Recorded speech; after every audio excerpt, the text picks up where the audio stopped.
মালপোয়া তো আমরা অনেক খেয়েছি। আজকে চলুন তাল দিয়ে মালপোয়া তৈরি করি। প্রিয় দর্শক, আসসালামু আলাইকুম।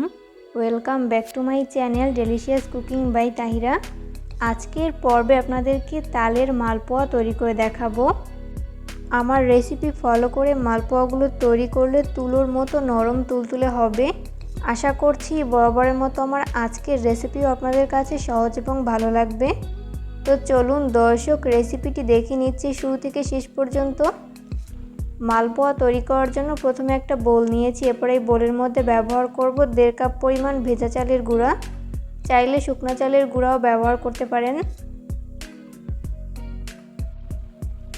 এরপর ব্যবহার করব 1/2 কাপ পরিমাণ ময়দা। চাইলে ময়দার পরিবর্তে আটাও ব্যবহার করতে পারেন। এরপর ব্যবহার করব 1/2 কাপ পরিমাণ চিনি। এখানে চিনি আপনারা স্বাদ অনুযায়ী বাড়িয়ে কমিয়ে অ্যাড করতে পারেন। চাইলে কিন্তু চিনির পরিবর্তে আপনারা গুঁড়ো ব্যবহার করতে পারেন। এরপর ব্যবহার করব স্বাদ মতো লবণ।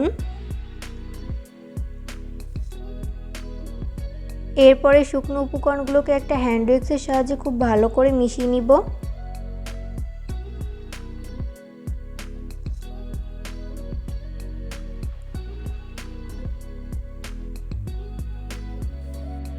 তো এই পর্যায়ে খুব ভালো করে মিশিয়ে নেওয়া হয়েছে। এরপর আমি এর মধ্যে ব্যবহার করব মেজারমেন্ট কাপের 1.5 কাপ পরিমাণ তাল। মালপোয়া যদি আপনারা বেশি পরিমাণে তৈরি করতে চান তাহলে প্রত্যেকটা উপকরণ বাড়িয়ে অ্যাড করবেন। তো এরপর আবারও হ্যান্ড উইক্সের সাহায্যে খুব ভালো করে মিশিয়ে নিব। চাইলে হাত দিয়েও মিশিয়ে নিতে পারেন।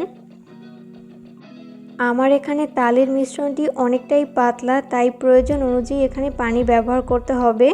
তো প্রথম পর্যায়ে হচ্ছে আমি হ্যান্ড উইক্সের সাহায্যে খুব ভালো করে মিশিয়ে নিব।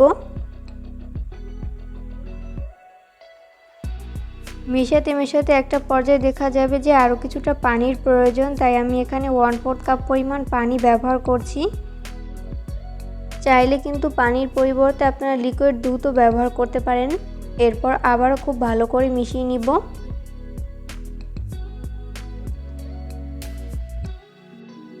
মালপোয়া তৈরি করার জন্য ব্যাটারটা একদম পারফেক্ট। তো এরপর একটা চামচের সাহায্যে এর ঘনত্বটা আপনাদেরকে দেখিয়ে দিচ্ছি। খুব বেশি পাতলা আবার খুব বেশি ঘন না, মিডিয়াম ঘনত্বের একটা ব্যাটার তৈরি করে নিয়েছি। এরপর চলে যাব কিচেনে এই মালপোয়াগুলোকে ফ্রাই করতে।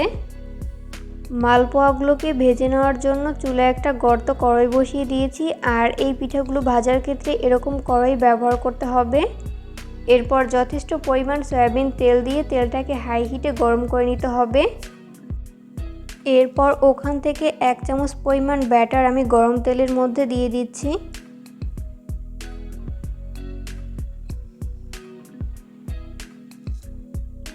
তো এরপর উল্টে পাল্টে 2 পাশ খুব ভালো করে ভেজে নিব।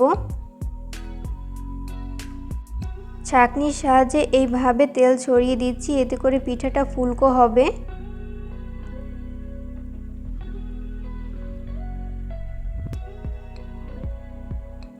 যখন এক পাশ ফ্রাই করে নেওয়া হবে ওই পর্যায়ে হচ্ছে উল্টে দিতে হবে অপর পাশটি ফ্রাই করে নেওয়ার জন্য।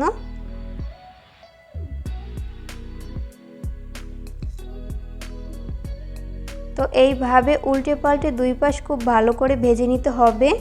যখন ভালো করে ভেজে নেওয়া হবে ওই পর্যায়ে তেল ঝরিয়ে তেল থেকে উঠিয়ে নিব। আর এই পিঠাগুলো ভাজতে খুব একটা সময়ও লাগে না, আমার 2 মিনিটের মতো সময় লেগেছে, আপনাদের কম বা বেশি লাগতে পারে। তো সেইমভাবে আমি বাকি পিঠাগুলোকেও ভেজে নিব।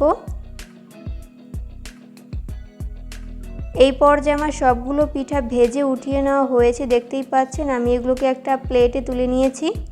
চেষ্টা করেছি রেসিপিটি সহজভাবে শেয়ার করতে। আশা করছি বরাবরের মতো আমার আজকের রেসিপিটিও আপনাদের কাছে সহজ এবং ভালো লেগেছে।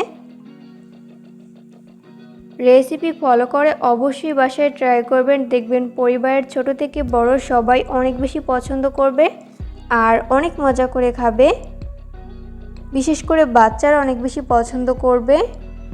এই মালপোয়াগুলো কতটা সফট আর নরম তুলতুলে হয়েছে সেটা বাসায় ট্রাই না করলে বুঝতেই পারবেন না। আমি একটা পিঠা আপনাদেরকে ছিঁড়ে শেয়ার করছি যে এটা কতটা পারফেক্ট হয়েছে। ভিডিওটি ভালো লাগলে অবশ্যই ফ্রেন্ডস অ্যান্ড ফ্যামিলিদের মাঝে শেয়ার করবেন। পরবর্তী রেসিপি দেখার আমন্ত্রণ জানিয়ে আজকের মতো এখানেই বিদায় নিচ্ছি। সবাই অনেক বেশি ভালো থাকবেন। আল্লাহ হাফেজ।